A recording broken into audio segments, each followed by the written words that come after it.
Rhian dwi o Plas Farm, da ni ar Ynys Môn. Da ni'n gwneud frozen yogurt, hefen ia, coleslaw, potato salad, pethau felly. Mis diwethaf gyda ni'r siawns i fynd I ffwrdd I conference yn Boston yn M.I.T.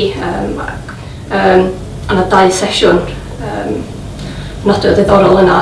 Un o'r enw Managing in Turbulent Times, lle oedden nhw'n rhaid cwestiynau I ni I ddechrau sbio ar business resilience.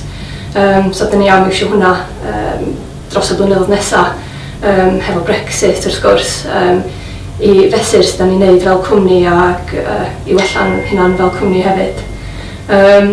Yr ail sesiwn nodwedd ddiddorol oedd project visualisation. So beth o'n dweud oedd os da chi mewn ffatri, os di peiriant o stopio gweithio, da chi'n medru weld fod ei stopio gweithio, bod da chi'n medru weld o. Hefo projects, pethau fatha, os da chi'n gwneud new product development, pethau felly.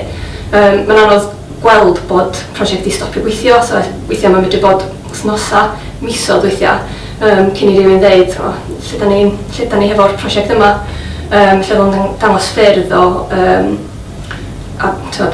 ffyrdd o sbio'r projects yma mewn ffordd a visualisio nhw, so pan mae prosiect yn stopio nes, os oes yna rhyw fath o bloc mewn prosiect, da chi'n mynd I weld o a da chi'n mynd I wneud rhywbeth amdano fo.